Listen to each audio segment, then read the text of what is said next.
It's been a very difficult evening for Martin Neustein. He had difficult in the 8th final. That's the reason why he's up against Jens Fiedler so early on. So Martin Neustein starts the lead.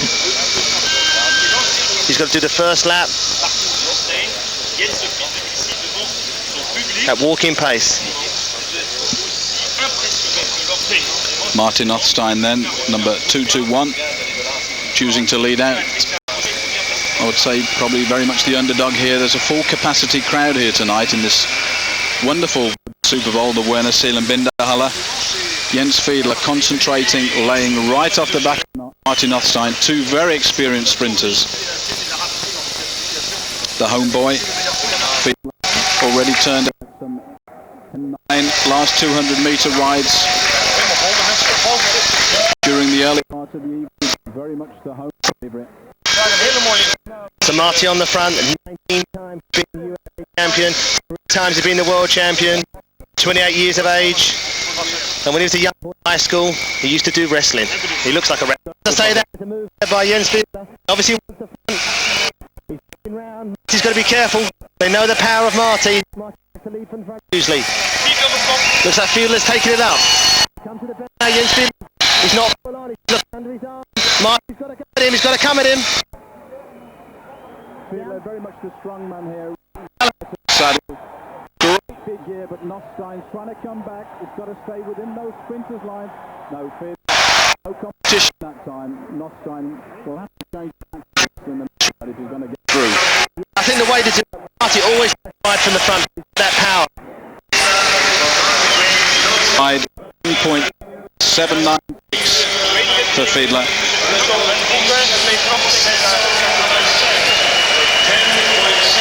There's Florian Rousseau, Michael Bourgain, both competing against one another. I mean, France have got something like 4 riders all through to the quarterfinals here, Russell. We've got Rousseau, Bourgain, Ghana and Tournant all through to the quarterfinal. That's some strength in depth in that sprint squad in France. Definitely big time. I mean, obviously they've got a lot of strength, but it's so difficult when, you know, all year long you're training with these guys. You know, you're training with your teammates, and all of a sudden you come to the World Championships and you're hoping to meet other oppositions, and you're meeting some of the guys you train with. They must have one of the most ambitious track programs of any nation, France. They never seem to stop travelling, these guys. A bit of travelling going on there, a bit of going up and down. Florian Rousseau's trying to come over the top. He wants to lead it out. Now he's going to back off. He's just backed off a little bit. Comes down, backs it off, rides the red line. It's going to be a straight drag race. I don't think he's got the power to get over Rousseau. So it's Rousseau at the line. Rousseau then takes the second heat, 10.915, average speed 65.96 kilometers an hour.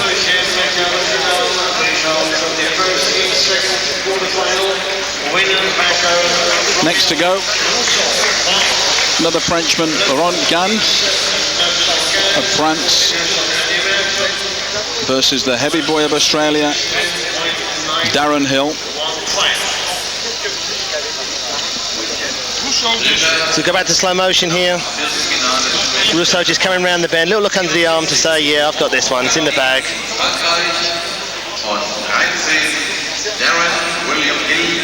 Must be really difficult for the coach when you've got four world-class sprinters in your squad. You must divide the loyalties as to who you're going to give the best advice to. Or do they all have separate coaches?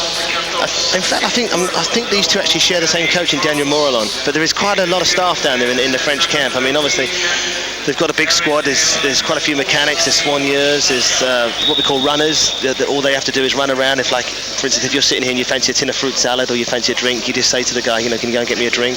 This is Morillon now in the shot, isn't it? How many times world champion was he? 4 or 5 times world champion, I should think. There is then fine shot of Darren Hill's crash helmet and very unusual sloping back top tube on his bike. So Darren, 25 years of age, comes from Perth in Western Australia. In 95 he was the world champion in the sprint, in 96 at the Olympics, and he's the current Australian sprint champion. Laurent Gann then, absolute face of aggressive concentration there. Had the final words of encouragement from Daniel Morillon, and there's no better man to advise any track sprinter. Just look at the look he's giving him, Darren Hill there. So Laurent Gann, just rolling down there, the Frenchman. He's a professional with Cofidis and was actually born in New Caledonia, 26 years of age. Started cycling when he watched it on television and saw the big sprinters and thought they've got wonderful sculptured bodies. Last year at the World Championships in the sprint, he got a bronze medal, and he also was a bronze in the keirin, so he's used to rough and tumble. And this year in the World Cup events, Laurent Gann in Texas was first in the sprint.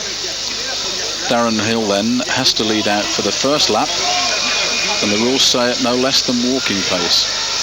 He's certainly going a bit quicker than that now. So Hill on the front on the black bike, Gann, the Frenchman, in second position. So Hill's looking all the time, keeps it low. Gann's trying to make a move early. Darren Hill's keeping it nice, riding, pin him up to the fence. That's the way. That's what sprinting's all about. Keep your man nice and high. Coming to the bell, Hill's down on the inside. Gann's got to try to run at him early, but Hill's having none of that. He's inside the sprinter's line. He's got to be careful now, Hill. He's got to be careful. It's a straight drag race, but Gann's coming over him. Oh, look at the power the Frenchman's put on. Gann, oh, a little look to say, hello, where are you? What a victory there from Laurent Gann, the man from New Caledonia. Arrogant display of speed there. And Gann is pretty much the up-and-coming sprinter amongst the French camp. And you can't get much better than that. Well, Darren Hill, it's back to the drawing board for you.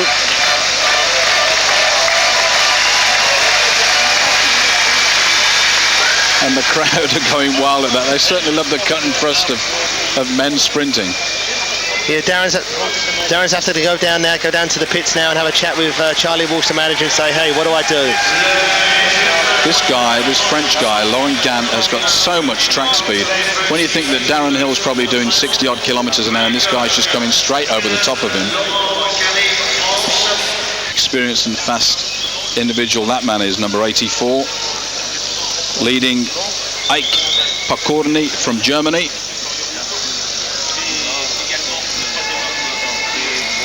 So Pokorny in second position. Very, very happy to be in this position because in the last round he actually put out Marty Neustein. Marty had to come back through the repechage, which he wasn't very happy about. So Tournai, they're going awfully slow. They're looking for a track stand, but they've got to do at least one lap. They've got to be careful on that banking. Earlier this afternoon we had two runners sliding off. The New Zealander and Chapa, the Italian. When you look at the sheer speed of Laurent Gann in that previous heat, Russell, it must inspire you when you get up to ride in your heat when your teammate's done a 10.8 and he was sat up shaking his fist. Oh, it definitely lifts you. So Tournai's on the front. Pokorny starts to come. Remember back in 91, Pokorny was the world tandem champion. He's also been a medalist in Olympic sprint, so he hit the line now. Pokorny, the one on the back, he's got to get over. Tournai's just looking comfortable. Now he starts to go. Now he starts to accelerate, but it's not full on yet.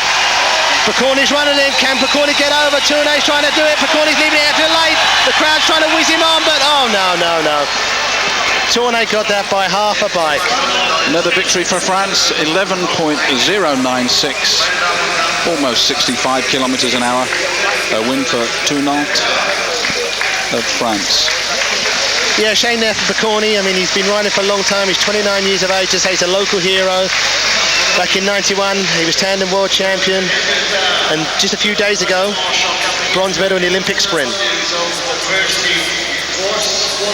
Well, we've actually got three Frenchmen through, Russell.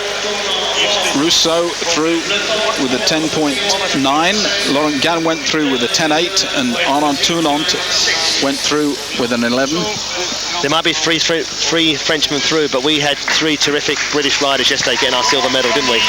Excellent ride by Craig McLean, Chris Hoy and Jason Quealy. I mean, they recorded a time in the Olympic sprint of 45.485.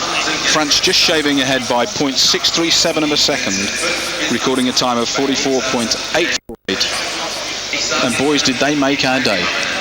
They certainly did. There he is then, number 84, Turner, looking very pleased. Final expel out of the chest, he's ready. Nothstein on the outside. Fiedler very much the favourite here.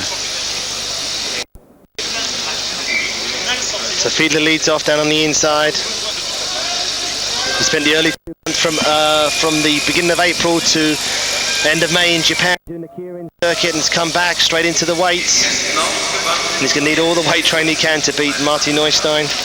And Nothstein's already one ride down, so it's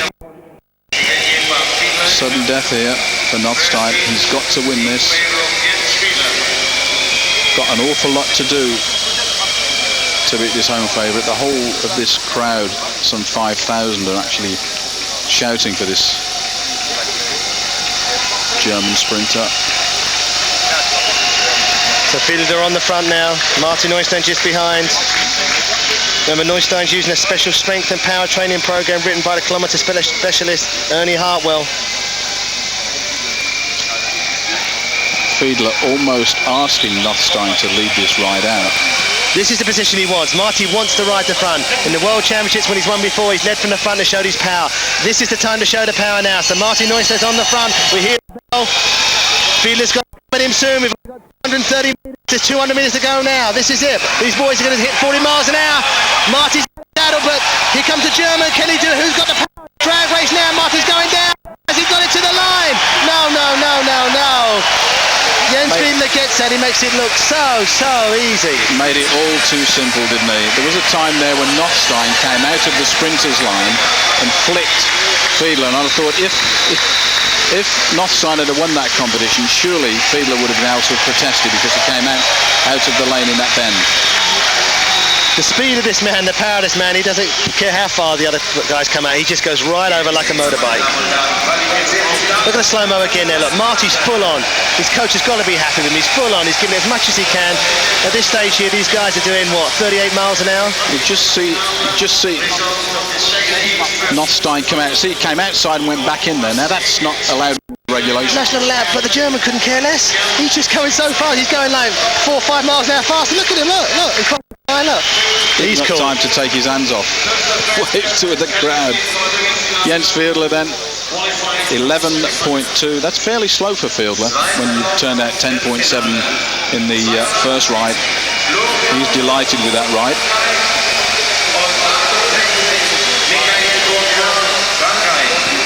Next to go, 2 Frenchmen, Florian Rousseau and Michael Bourgain.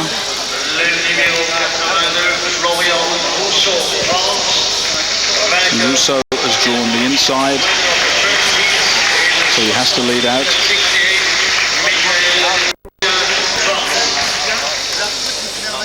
Laurent Gahn on the outside. Both of them an absolute picture of concentration. Settling themselves down, he glances across enough to say, "You ready? Because I'm going to beat you." No, you can't say that to your friend, surely. Well, he said it mentally.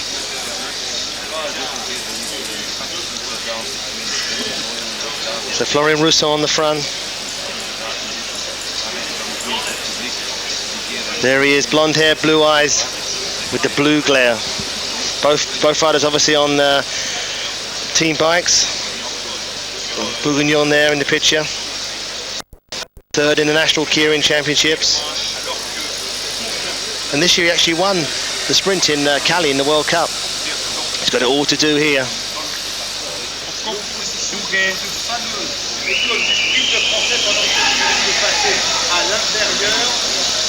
So Florian Rousseau setting second wheel. He's leaving just 1 bike length. He's still got over a lap and a half to go.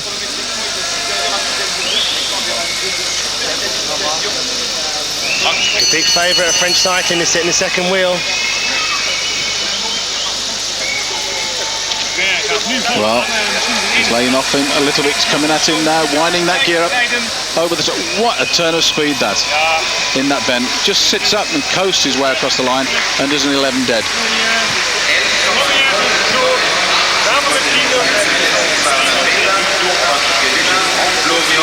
So Florian Rousseau there. Always makes it look so easy. Bit dejected there, do you think, Michael? Well, with the turn of speed like that, he's so arrogant about it as well, Russo. Just so arrogant. Comes round, he knows he's beaten him, and just waves his fist in the air with delight. In the second quarterfinal, le temps 11:098. So in the slow-mo there, they'll look at the camera there, as if to say, do I give up now? Oh, there's a lovely crown there.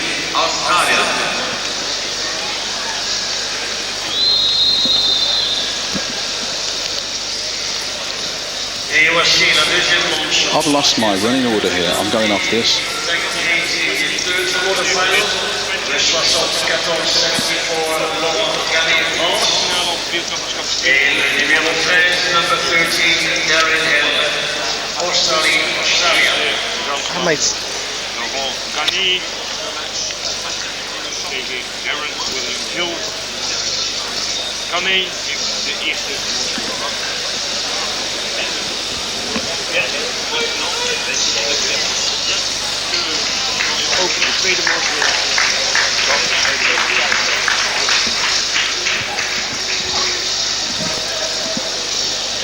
Darren Hill, final heat. Darren Hill, Australia, drawn on the inside against, beg your pardon, Darren Hill drawn on the outside.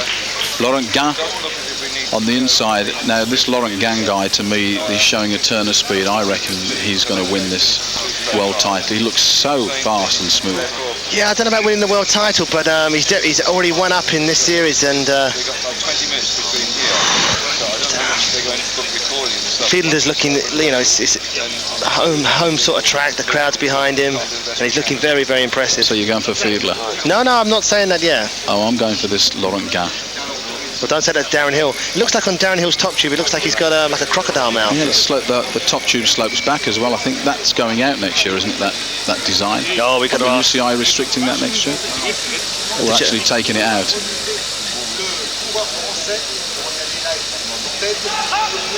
Oh, Darren Hill's gone straight back up from the inside, straight to the middle of the track.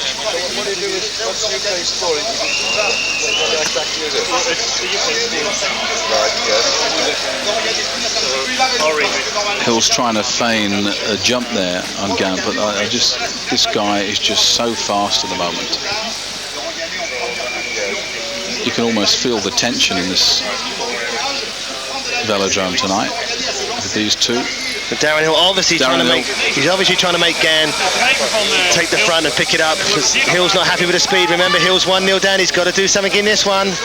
He's up and down. He's weaving up and down. Gain's got the front, but here comes Hill. Hill's going early. Hill's going really early. He's got to get up to level with him. He's got to put the power on. Come on, Darren Hill from Australia. If you want it, you've got to get it now. Gain's holding him off. Look at that power. Keep a straight line all the way to the line. An excellent turn of speed, excellent strength, straight line. There was no excuses for that. Just went straight out and did it. 10.6 as well. 10.6. I think that's the fastest of the series that we've had. He's delighted with that, is Gain, and so he should be. And I'm going to make my prediction again. He's the guy for the world title. I know Fiedler's a home boy, but this Gain has shown a turn of speed throughout this competition that is absolutely exceptional. Right, you got that back home. That's Michael Bennett's prediction. Michael Bennett, 1952 sprint champion of Great Britain. Look at Darren Hill. He's actually asking the crowd to applaud this guy. He says, how can I beat him? This guy is the fastest in the world.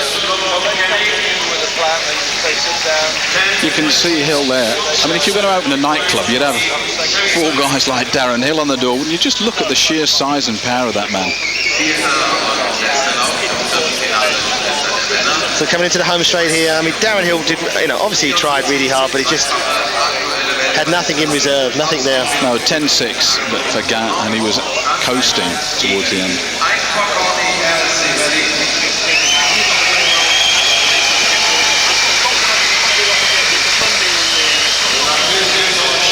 So on the line now, McCorney and Tuunainen.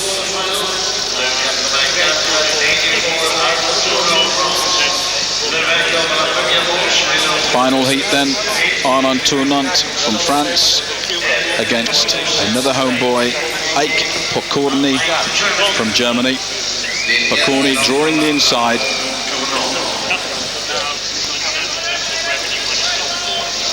This will decide the final ride, and the 4 riders that go through, already through: Jens Fiedler from Germany, Rousseau from France, Gain from France, and the winner of this ride will go through. Tournant on the back already went up in this competition, so Pokorny has it all to do.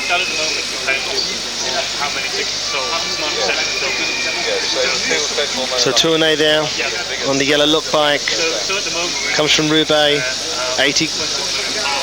180 in height and 80 kilograms in weight. Earlier in the year, broke the French record for the 1 kilometer in Mexico City with a 1:01.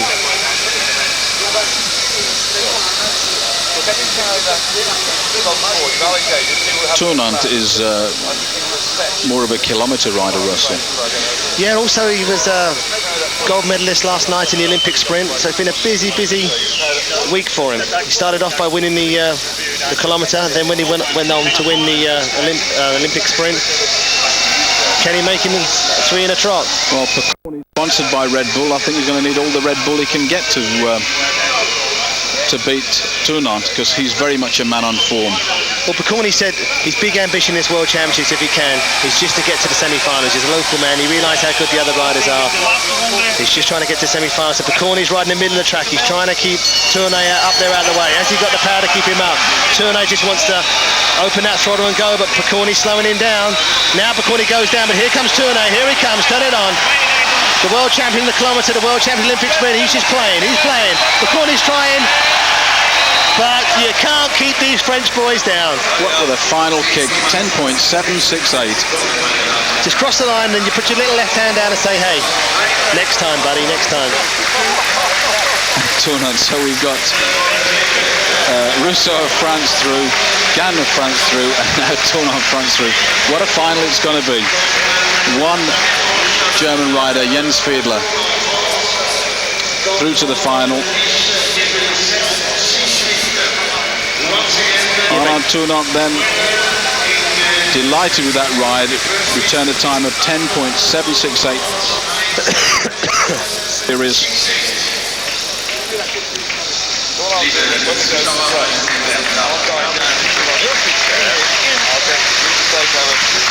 so back to slow-mo there. Pokorny on the inside, trying to get desperate, but Tournay's coming over the top so much faster. Pokorny's got his head down, wishing that line could come quicker, could he still lead him, but then last 10 metres, boom at the line, Tournay. And this is really nice, real gentleman. That final kick to the line, that surge by Tournant, was really quite exceptional. What a final it's going to be. What he can do, but my goodness, if this man doesn't get through and we have the French riders going in to battle out for the medals at the end of it, it'll be mayhem here. But somehow I think, Fiedler, you spoke to him the other day, just how do you think it's going to go, Russ, eh?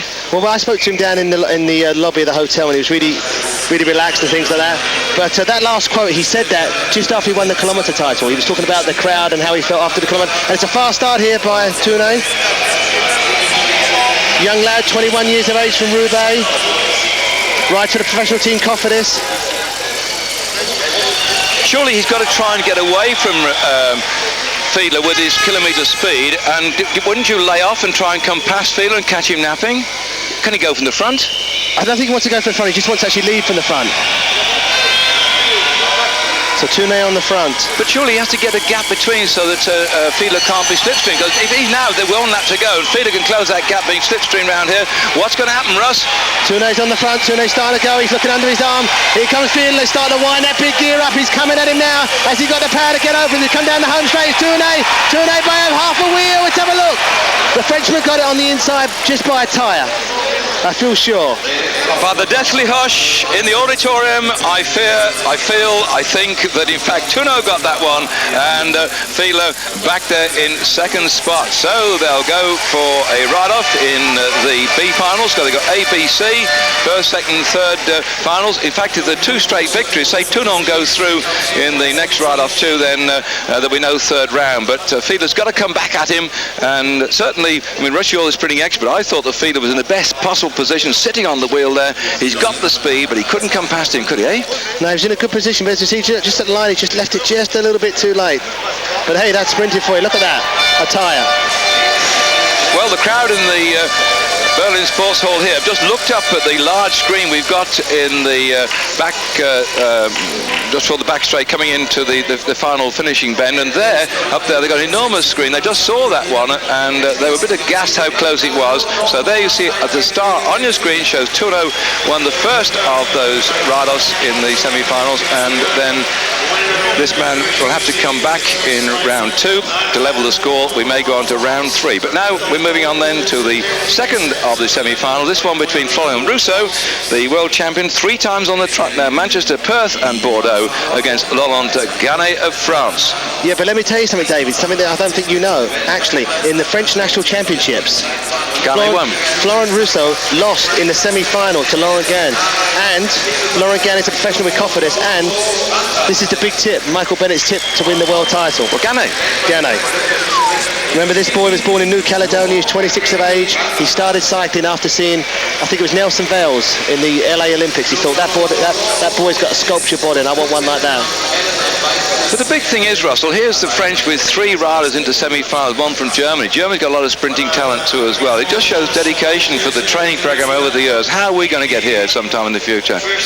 Well, after our silver medal in the Olympic sprint, and of course we lost out to the French, and all the 3 French riders who won the Olympic sprint are in the semi-final. Well, let's see how they go then. But looking back on Laurent Gannet's results for this year in the World Cup, in Texas he was first in the sprint, and of course just a few days ago, a gold medal in the Olympic sprint. So 82 there, Florent Rousseau. I was going to say on the yellow bike, but they both got yellow bikes. Concentration there by Laurent Gannet. These boys been together in training camps, they travelled to World Cups, been together most of the year. But Russell, you and I have been down the track centre. What fascinates me, because I'm not a sprinter like you, is the way they enclose themselves in a little capsule. They won't even look at each other. They're in there intense, and if they lose, they go back and they sit there and sulk amongst themselves. I mean, they must be living like monks over the last, I don't know, 24 hours, these two. Yeah, I think it's like what Michael Bennett says. When you're at the World Championships or any sort of big race, you've got to sort of cocoon yourself. You've got to forget about what's going on around you and just concentrate on what you've got to do. If your race is at 12 o'clock, forget about the rest of the team. You know you have to be down at 8 o'clock for breakfast. You have to be at the track at 10 to warm up. The masseur's going to be there. The mechanic's going to do your bike. When you get on the track, there's nobody else who can help you. It's just you. But these two are for the same team, same squad, same. How do you separate yourself mentally? Well, in the end, if you really want it, if you're hungry enough, you can get it. Here we go then. Who's going to get this one, Russ? You got any predictions? As Rousseau hits the front then, Gannet just behind him. So Gannet on the front, Rousseau's trying to make a move really early, but this is going to be a straight drag race side by side. Rousseau's coming over the top. Gannet can't hold on. He can't hold on to this man. Rousseau's making it look so easy. So forget about what happened in the French national. Gannet won. Rousseau was second.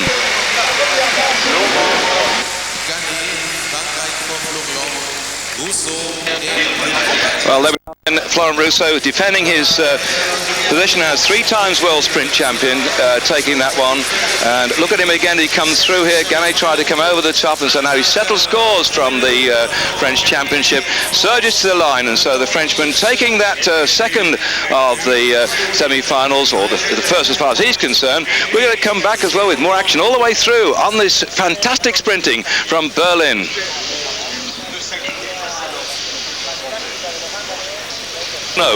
For the second of their ride-offs in the semi-final. There's almost going to be a deathly hush if Fila doesn't come through here and get the one, because Tuno got the first of the rounds, and now at the moment it is Jens Fila who's trailing, and he has to equalise it here. That's the man on your screen here with the yellow hat, who has to beat Arno Tuno, the world kilometre champion, who got his kilo championship again for the second time earlier on this week against Jens Fila. There's only one German rider left. amongst these last 4 riders trying to get through to the finals. Well, Russ, last time this man on the screen here, Turno, showed his supreme speed. What would you have said if you were the coach of the German rider Fiedler about what he has to do now to try and topple that man, who obviously seems to be very, very quick indeed? It's going to be a big, big job now for Jens Fiedler, but the thing is you don't win with your heart, you win with your head. So the thing to do is a great sprinter, you've got to be patient. But earlier in the year, between April and May, he spent 6 weeks in Japan riding the Kirin, so maybe he should use some of his Kirin skills and... barge him off the track? Well, I wouldn't say barge him off the track, but, you know, maybe a bit of rough and tumble, just to frighten him a little bit. Now, here, having drawn the inside lane, Turno leading out here. Turno, we saw it before that Fiedler was on wheel, and I thought it would give him an advantage to come past, but of these two, presumably Fiedler has a better track craft. Saying that, he's got great track craft, so obviously like Fiedler wants to lead it out. The Frenchman's got to stay with him now. We've still got 2 laps to go, but obviously the coach has told Fiedler that he's got to lead it from the front. And of course it means Turno's going the longest way round, which gives him more... but also, yeah, the good thing for the Frenchman, he's got his victim right in front of him, so Fiedler's got to do all the looking. He's looking under his arm, hit the bell, 250 metres ago. The Frenchman's got him in his sight now. Is he going to run at him? Down at 200 metres, down the black line. Fiedler's got to go. Here comes the Frenchman. And he takes him up then, and Fiedler drops back inside the red line, and he has to square this one as the German crowd are urging on the German champion. He takes it there. Fiedler takes it. That's 1-1. They'll go for the ride-up. The 3rd place will be up there for grabs for the man to go through into the next round. And Fiedler, the Olympic champion in 92, the Olympic champion in 96, has now shown his track craft in front of the Berlin audience, and they really are ecstatic about that one. They really are ecstatic. Of course, he really wants to do well, because last year in Bordeaux, what happened? He lost in the final. Wow.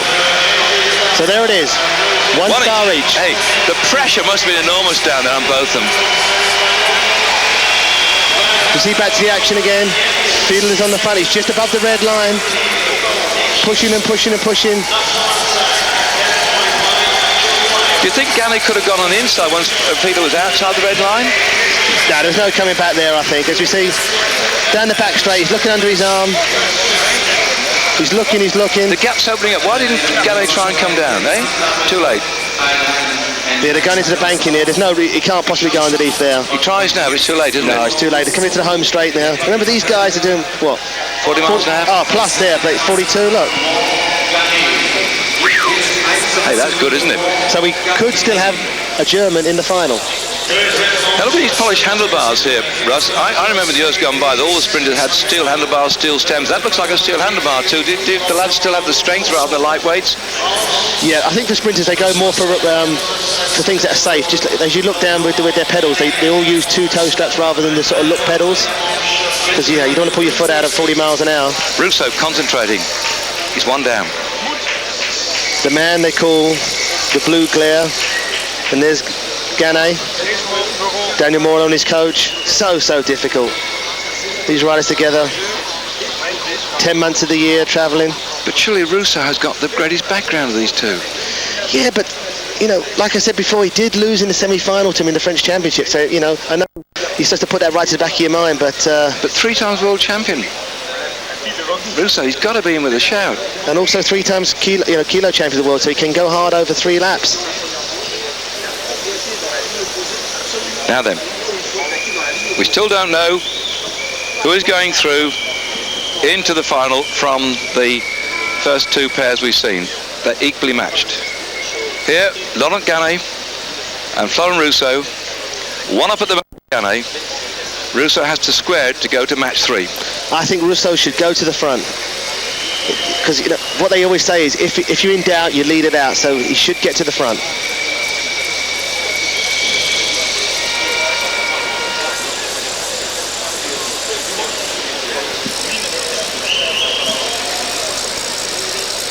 Dan, Russ, surely the gap's opened up. Can you take a flyer at him? No, not with Russo.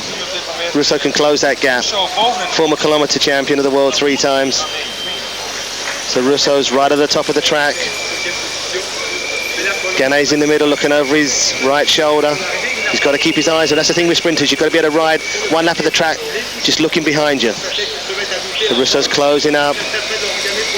We're down the back straight. We've got 1.5 laps to go. Ganay looks like he wants the front. I think Russo should really get there. Coming down the home straight, coming to a lap to go. We're going to hit a bell now.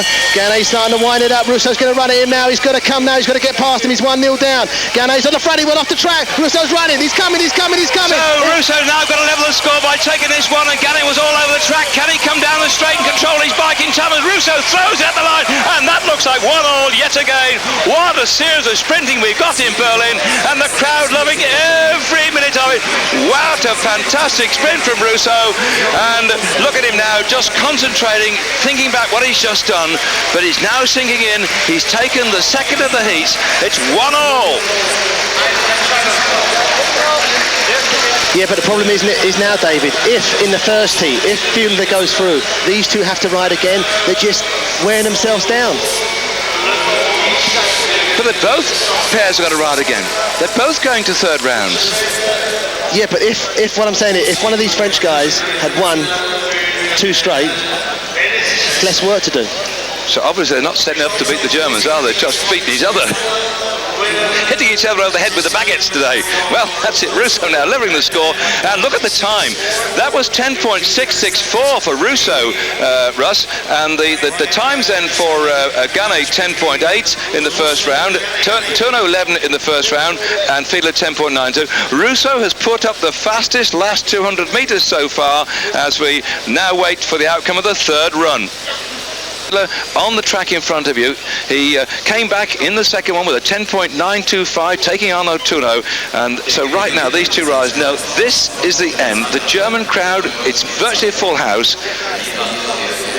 are getting very quiet indeed, and you will hear the most enormous roar with the man at the top of the track there taking a quick swig, wins this one. If he doesn't, then the French are going in for a clean sweep of gold, silver and bronze. Hey Ross, what? Look at that. That is a sprinter determined to win in front of his home crowd, eh? Really now focusing him on what he's got to do. All the training, all the weights, all the time on the road.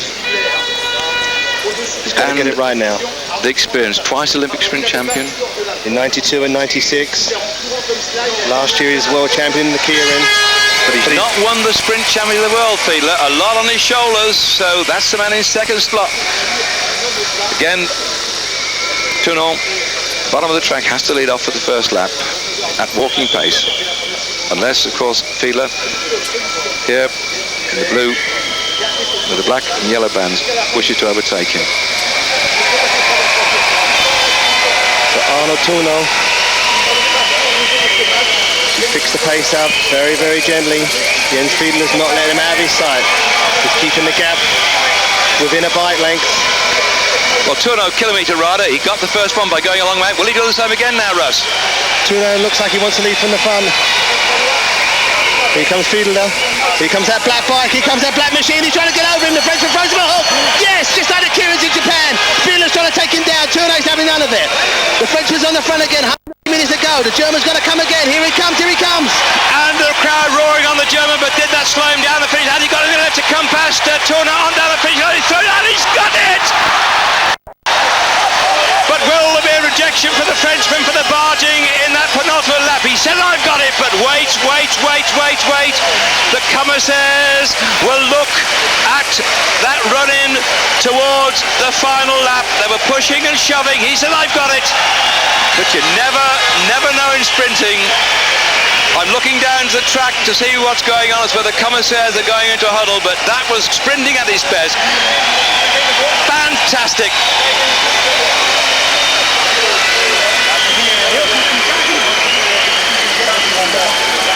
There, Fiedler 2-1 goes through into the final.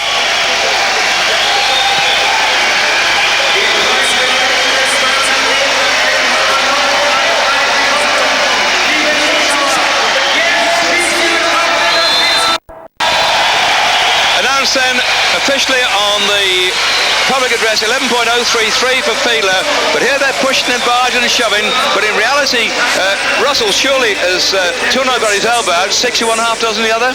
Yeah, that was 50-50, just like being in Japan. But on Fiedler's bike it says checkered pig. He was no pig out there, was he? He was more like a leopard. He was all over him. He pounced, didn't he? Wow.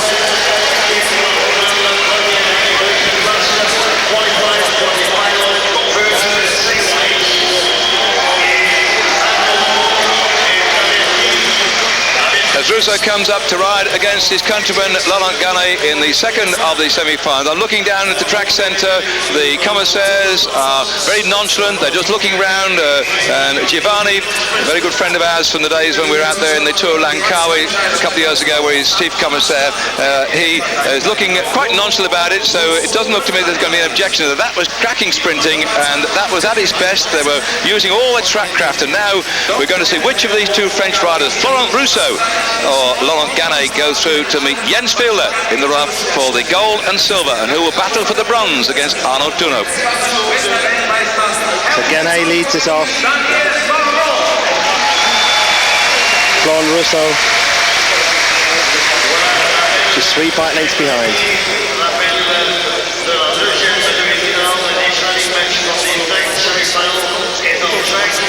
Again, interesting here, Russo came from kilometre riding into being a sprint champion, 3-time sprint champion of the world, leading off, in the white helmet behind here against Ganet, the new kid on the block. A kilometre certainly gives them the power, but track craft's most important. 1 each so far. And Russo 10.664, the fastest in the last 200 metres in the semi-finals. He's lying second in line at the moment. So Russo's just keeping the gap, just over 2 bike lengths. They're riding the top of the track. Perfect way for sprinters. All you've got to do is turn left and pick up the speed. And also it's much more difficult for the first rider to see the second rider if you're riding nice and high, and that's just what he's doing. Russo starts to run at him. Ganet, the New Caledonia. Oh, Russo's taking the front. Ganet's got to be careful here. We're coming to the bell now. Russo's got the front. He's starting to wind it up. Remember, this guy can go 1-1 over a kilometre. He's starting to pick it up, and here comes Ganet, the man from New Caledonia. Straight drag race. Here we go, side by side. Who's going to get it? It's neck and neck. They're going to come down the home straight. Let's have a look. It's going to be close. It's going to be Ganet. It looks like Ganet. New Caledonia. I'm sure he got that. It looked like half a wheel. The man from New Caledonia. That's a long way to come from New Caledonia to Berlin. Well, Michael Bennett alongside me here has been helping out with that commentary and control the racing yesterday, has predicted that Ganet will be the world champion, and the way he came past there, showing enormous power. There wasn't so much track craft that we saw in the pre. Look at that on our screen. In fact, you can't see it, but I'll tell you, it was 10.387 for Laurent Ganet over that last 200 meters. And bear in mind, He came from behind to that one too as well, so he's going a lot further. He came the long way over as well, so Ganet has got tremendous speed, and that will be a very interesting confrontation in the final, because we have Jens Fielder, who probably has more track craft than Ganet, against Ganet, who seems to have that slightly better edge when it comes to sprinting over the last 200 meters. We're going to see some fantastic sprinting on Eurosport as we go forward to see who will have the gold and the silver, and the rider for bronze then between Touno and Russo. Well known on the 6-day circuit, but also the way in which the second and third place riders came virtually from nowhere, and the bookies must have had a great big smile on their face if anybody's out there betting on the result of that one. We're going on with sprinting now. The next event on the programme will be the rider for the third and fourth place, and then the rider for first and second. As before in the previous round, you have the best of 3.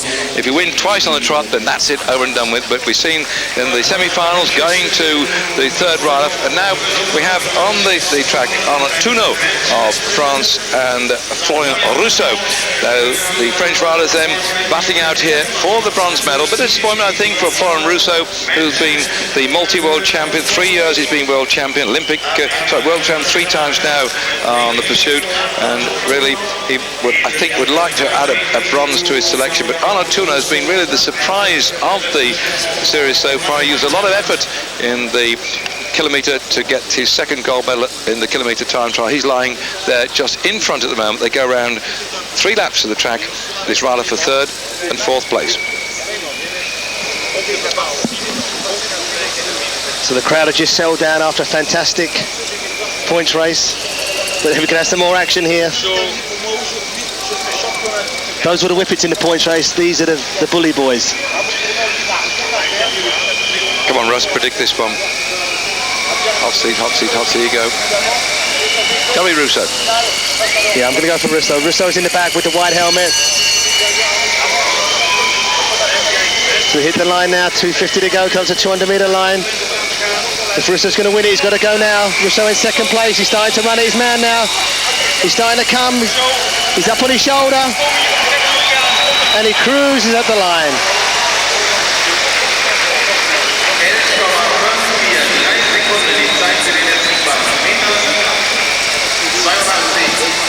Well, that was it then.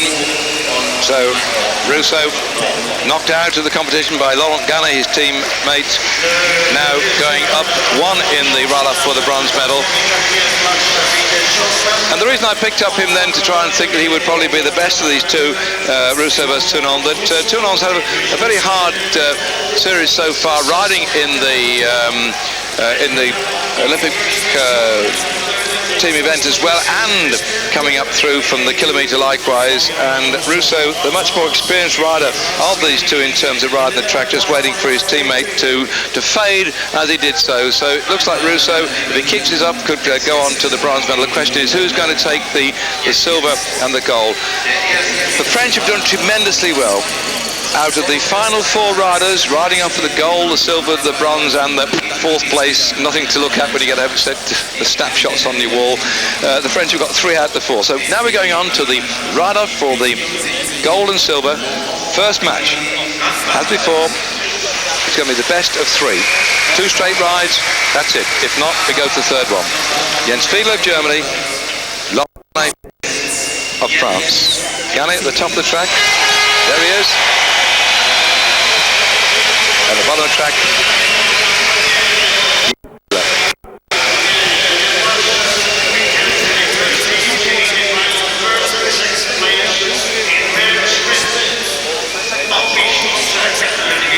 Jens Fiedler had a fright in the first match in the semi-finals when he's beaten by Tourneau. He levelled it in the second, and then he beat him in the third. Ganay beat Russo in the first match. Lost in the second, came back in the third with a scintillating 10.386. We cannot discount the Frenchman. He has put up so far, this man, in the semi-finals, the fastest 200-metre time. Fiedler in front of his home crowd, twice Olympic champion, up against what is virtually a new kid on the block.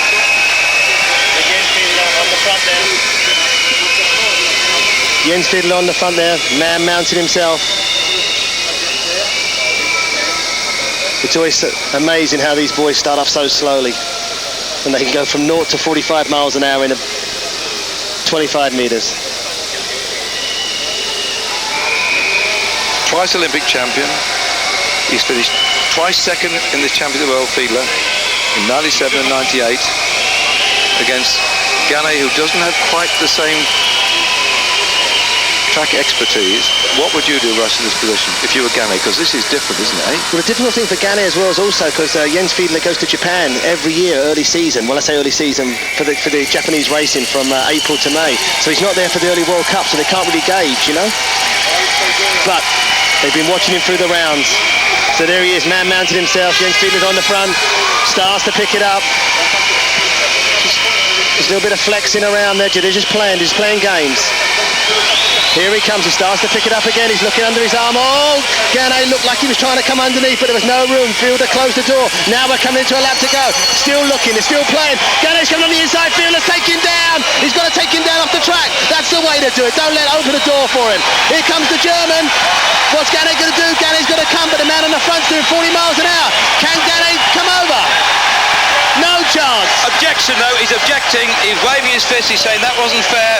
Come on, Russell. I know you love a bit argy-bargy, but it struck me a bit that before we came in on that final lap, they were ducking and diving. Maybe both playing the same game, but I got a suspicion there that Ganay wasn't too happy with the tactics of the German. We now have a chance of looking at the slow-motion replay. Let's listen to the crowd. Are they booing or cheering?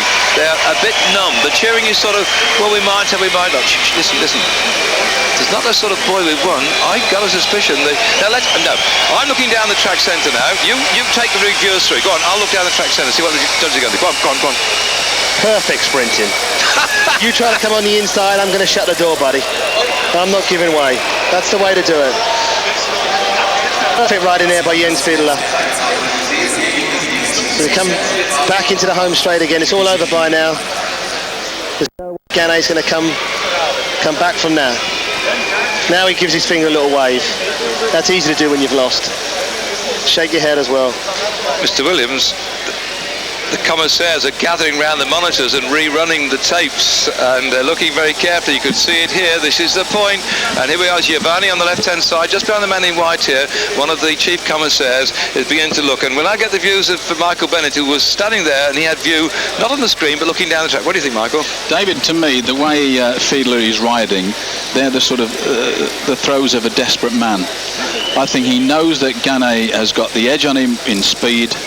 This is a sheer speed event at the moment, and I think Fiedler knows, and he was throwing that bike all over the place because he had to stall and put off. And but he doesn't look like a man who's just won to me, even though he did. Well, perhaps he doesn't like to win like that, but a win's a win. I mean, it's the cut and thrust of track sprinting, and that's what this event's all about. It's not a win, because I'm looking down the track centre, and Giovanni and all these lads in the Blazers are gathering around here and having a great discussion. Well, I don't think he'll get away with that, because he actually did. Come on, now your opinion. Russell says it's okay, you tell me. No, I don't think that's okay. He almost turned left. He almost turned left when he came down, and you're supposed to keep a straight line as much as you can. You're supposed to keep a straight line. You see, he keeps riding, he keeps coming at him. What he should have done is come back up a touch. But that's track sprinting. That's what it's all about. But to force him right down onto the runoff side is. I think he's sort of realised if he didn't get up the track, he'd have to pay to come back in again because he'd gone down the steps and out of the track. It's gone deathly quiet here. Listen. Yes. Giving it to Ganay.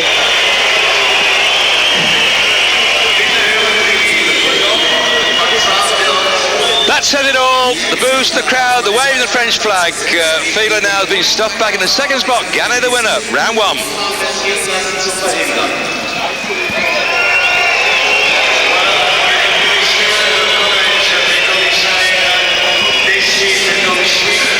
We have seen sprinting at this track in the last few days, not only from the men but also from the women, right out of the top draw. We saw it here where Fiedler was, as Michael Bennett was saying, realised he got a big job to do to hold off this very fast French rider Ganay, and resorted to all the track tactics that he knew over the years he'd been riding as a track specialist. And in the end, having crossed the line in first place, the judges went back and looked at the video and said, naughty, you are put back into second spot. So they go off to ride then the second of the round. You can see there Ganay gesticulating to Fiedler that was not right. So Fiedler now has to rethink his tactics, get himself all side. The amazing thing is, Russell, I found too, when I went down to see Martin Nostein a couple of days ago, or was it yesterday, that how these sprinters, once they've lost, you can't get near them. The atmosphere, they're so sulky, they're so wound up.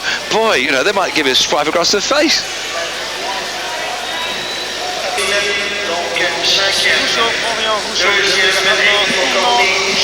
Florian Rousseau, Arnaud Tourneau.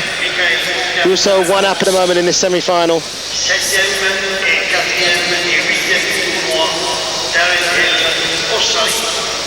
Florian Rousseau, 25 years of age. He's already been world champion on 8 different occasions. In 93 and 94, he was a world kilo champion. In 96, he was the Olympic champion. He's got one more victory to do to get to the final.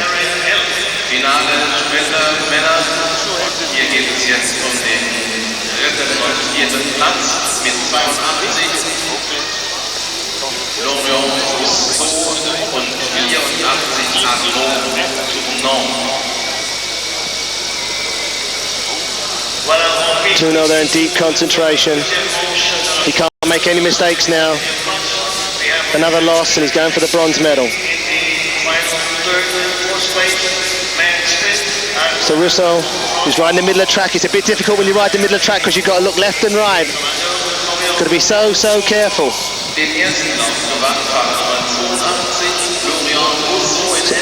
Tourneau starts to lead it out. He's gone early. Rousseau's got to close it down. We've still got well over a lap to go. So Tourneau comes. He's hit the bell. 250 metres to go. Rousseau's going to come at him. He's a former kilo world champion. He's coming now. He passed 200 metres to go. Russo's coming, here he comes, he's got to get this to get to the final, it's going to be close to the line, but no, it's all over, that's it. Florent Russo makes the final. Tuno's got to go for the bronze medal. I think Russell, he not only had the edge of speed there, I mean, let's face it, at the end of the day, Toulon is a renowned kilometre rider. And Russo, tactically, is more astute, more experienced, and it showed there. Michael, do you think, what would the two sort of managers say to these two riders in a semi-final like that? I really don't know. It must be an absolute management, in one way, a management nightmare. And in the other way, delight for the management. But there's obviously split camps within the French squad. I noticed you have Conton holding up one half of the sprint squad, and Morillon's taking on the other half. I think that I'd rather be in the Morillon, have my foot in the Morillon camp. Yeah, but he was Olympic champion as well, wasn't he, in the early 70s, I think. Okay, we go back to the second semi-final. Now there's going to be some argy-bargy going on here. We've got Jens Fiedler there, as you can see, in his brand new yellow helmet, just doing his toe straps out. He actually crossed the line first in the last round against Laurent Gann, but he was disqualified. The German crowd here did not like it one little bit. There's going to be trouble in this next one, I can feel it. Michael Bennett said, as we go back, this is what happened in the previous round. Laurent Gann was trying to come underneath him. I'm all for Jens Fiedler on this. He said, hey, no, I'm not going to open the door. So he closed the door on him. He crossed the line first. The judges got together and they said, hey, he's out. There's the man we're looking at, Laurent Gann. I think it takes some courage to make the decision in front of this enormous German audience, Russell, because the French are 3-1 at the moment, but I think they're sporting about it. They realised when they looked at the action replay on the screen that it was the right decision. I'm glad you said that, because I remember in the past I've said to you about these commissaires, and you said, hang on, Russell, you shouted in my ear and said, Russell, these UCI commissaires are fair. It doesn't matter what happens. Well, they made the decision there, bearing in mind they might get lynched on the way home, but they made the right decision, and this is it. This is the run-off. Now then, Michael Bennett sat here watching this as predicted Gunay to be the man, and this is it. He has to win this one. If they go into the third round, I think that Fiedler's track craft could pay off in the third round, but he has to win this one to go to the third round. He's got one thing to say on that. Michael Bennett's been here all week and he's got one prediction right, so hey, maybe this is the one. Okay, back to the action. There he is. He's got to do it. The Germans are all behind him, and so am I, because he comes quite often to Herne Hill, and we love him there. Jens Fiedler on the black checkered pig bike. But of all the two riders here, he's been twice Olympic champion. Fiedler's list of success as a sprinter must weigh in his favour, surely. Yeah, and also he's got Michael Hubner, a former world champion and Olympic champion, in his camp, so I'm sure he's told him what to do. And as we say that, Fiedler wants the front again. That's the way. Come on, Jens. From the front, that's it. Ride the red line. Keep looking, but be careful. Here comes the man. Here comes Laurent Gann. Laurent Gann's coming early. This is so early to come, but they both want to control it from the front. Fiedler's trying to hold him off. A bit of barging. Gann's trying to get over the top. Gann might have the power. Come on, Jens. Jens has got to come back at him. Come on, get back on the wheel. He's blown it. Laurent Gann is going to go through. He's going to go through to the final. Laurent Gann, the professional from Cofidis. Yes. What a ride. Sacre bleu.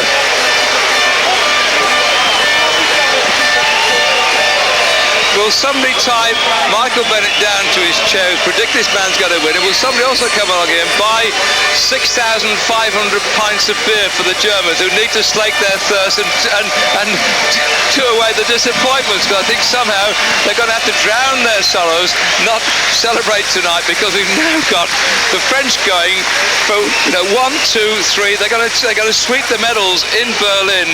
Oh dear me! I don't speak a word of French. I don't work in Paris. I'm an Englishman, please let me home. You know, David, it's classic. New kid on the block, Laurent Ganay. But I watched him when he was warming up and in between his rides, and it was almost like a caged, hungry animal. But he's got a turn of speed that is absolutely classic, and I've never seen it in track sprinting before, other than the days of Daniel Morillon. He had the elegance and he has that turn of speed, and there he is. There he is, Daniel Morillon, absolutely, he looks as if he's in absolute tears there from what we can see on our screen. But you know, Fiedler, as I said in his other heat, he was trying every trick in the book and he still couldn't defeat this guy, and he gives up here. He actually gives up down the back straight, 200 metres to go. But he put the frighteners on before that, didn't he? This is track sprinting. What is... Yeah, but you can't frighten these guys. You'd employ all of these four sprinters. If you owned a nightclub, you'd put them all on the door, because anybody plays up, you just point them at these guys and they'd run away. No, but Russell said there were 3 Ds. Either dominate, dictate, or dump them. And he tried to dump, he tried to dictate, he did neither. So in the end, the sheer speed came through. Look at that, up he went, you know, round the back straight. He put it into overdrive. Then the boosters came and Zonky was gone. And the viewers can probably hear the bugles, trumpets, and umpire band going, and all the lights have gone up here again. So I don't know whether we've got another track record has gone. I think it's just that he's gone through into the final now, because that's it. It's all over and done with, isn't it?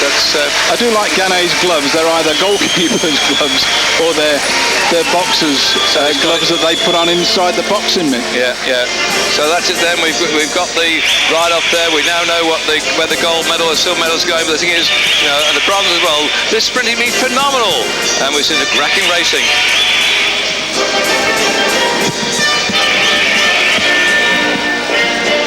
From Berlin. The event on your screen right now is the Kirin race, and in reality we were looking for a lot of razzmatazz here following on behind the little Derny, but in reality it's been an electric bike that's come out here, and it's caused an obviously anticlimax here, because the Kirin is full of razzmatazz, it's full of activity, it's full of excitement, and he's going around here so slowly, that chap on the front, that Russell Williams and Michael Bennett, my commentating friends alongside me here, have suggested that they might actually go down there and take over the lead, because even their advanced state of aging could go a lot faster. Sorry about that, Russ, but in reality this is taking some of the zap out of Kirin racing, where this man has to lead off until 1.5 laps to go, then he pulls down, and then it's eyeballs out in toward the finish. The first two go through to qualify. Jens Fiedler has won the first heat. Pavel Budden was in the second spot, so they go through into the next round, whereas the rest of the riders, Gonzalez, Percival of Great Britain, Yuba of the South African team, and Addo of America go back into the repechage. He's starting to move over the top now. It's Martin Neustein, world champion 94. On the front is a Japanese rider, but here comes the move by Martin Neustein. Neustein's got a big gap, there's a bit of pushing and shoving going on. Martin Neustein, former world champion in the Kirin.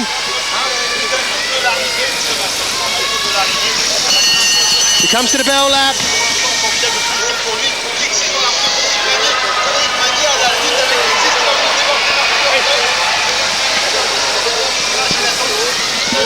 Martin Neustein at the line. He's going to be Martin Neustein just...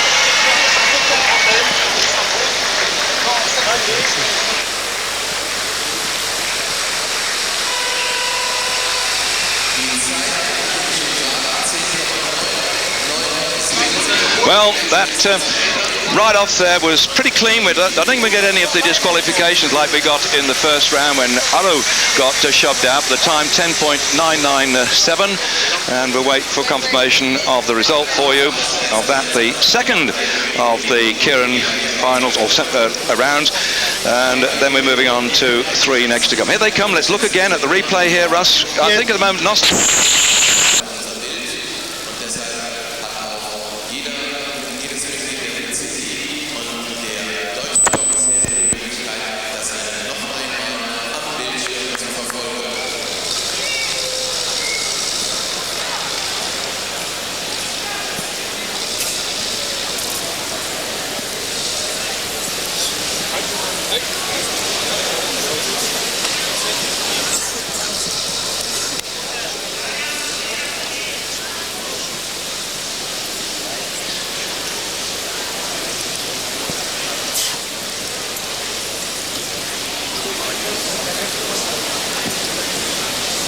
They're looking good on this track. Martin Nostein, the American, has to do something in this Kieran, because he was out of the sprint rounds. He did not make the last of 4, and when I saw him down when he was out of the sprints in the centre of the track, he looked like he could go and punch a hole in a brick wall. He was that fearsome and that upset he hadn't made it.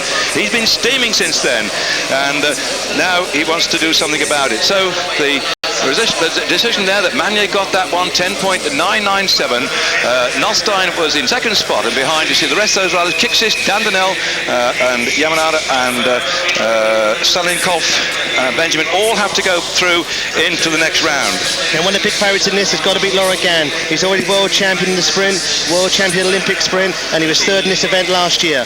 Also, we've got Roberto Chiappa, a former junior world champion. He was 10th in the sprint in this year.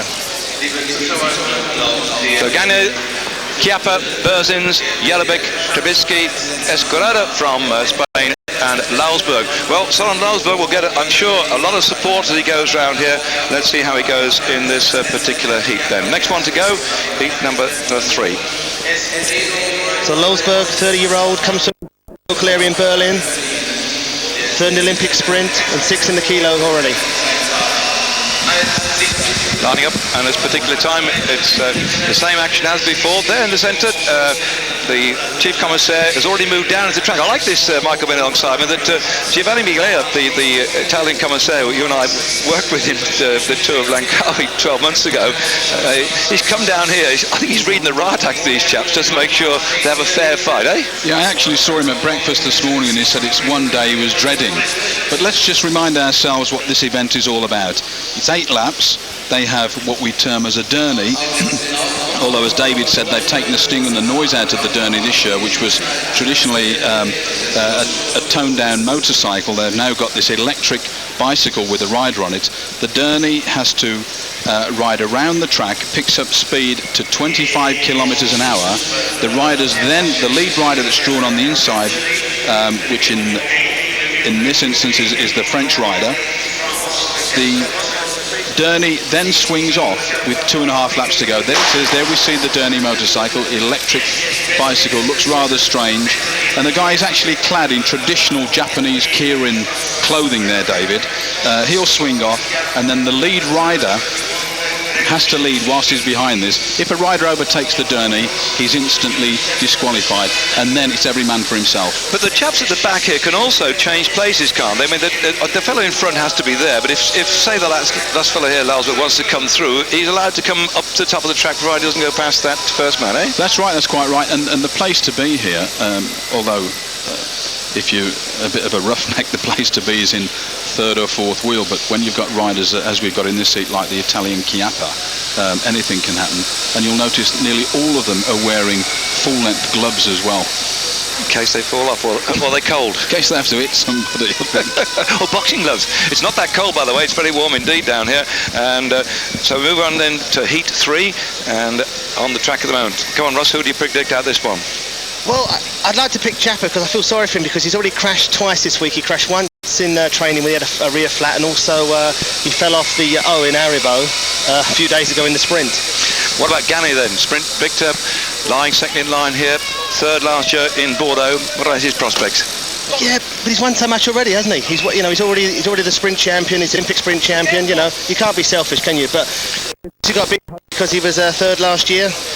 And interesting to see the Italians lying away back. Roberto Chiappa is last in line at the moment. They're going so terribly slowly. I think that I must say they're exactly going to fall asleep. I've never seen them go quite this slow in the Kirin before, and they're supposed to accelerate the thing now. And as they're beginning then to come round here, the board shows 4 to go.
selbst gesehen, meine Damen und Herren, dass da einiges passiert ist und das muss jetzt erst einmal hier verarbeitet werden.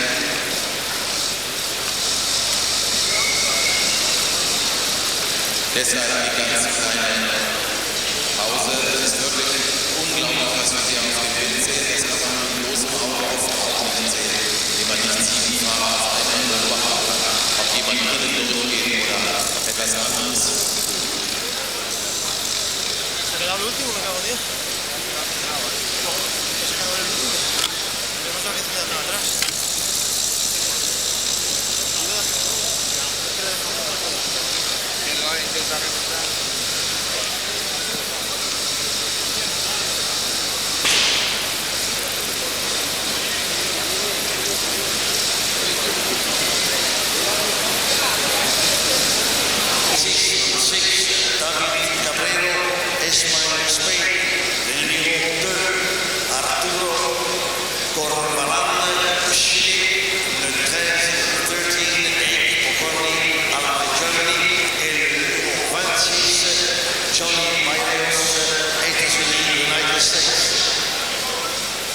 Ich stelle die Fahrer vor, in der nächsten Runde ist der Startschuss und dann kommen sie noch alle zu Ihnen.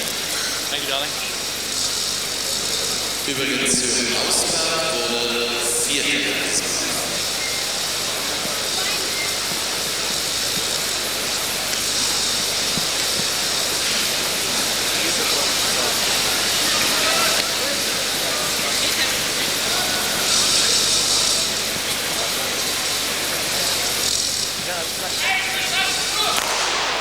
Es startet Shinichi Ota, Japan die Nummer 16, der Ozeanienmeister Anthony Peden, Neuseeland mit der 20. He's used to the rough and tumbles because in the tandem he's the world champion. As I say, he's the local hero, and already so far in the sprint he's got a 6th place as it starts to roll away. And all in black there, as you can see, just behind the so-called rider is Anthony Peden, New Zealand champion. So mixture as before, the rider behind the motor, or electric motor in this case, Anthony Peden, has to lead all the way around here. He cannot overtake the slow-moving bicycle in front with the electric motor helping the rider along here. The interesting thing about these electric motors, and I'm not quite sure how they geared this one, but for the bicycles which you can buy in the shops now, and certainly some of the manufacturers, I know Raleigh back in Great Britain have got an electrically driven bicycle. When I say electric driven, as you start away on a bicycle with electric motor, and there are 2 main ones, I think Sony is one of them, and the Yamaha PayS system is another one. There's 1 or 2 more people playing around with it, but as you start to ride, you don't have a twist grip like you do with a motorbike or a clutch and an accelerator on a car.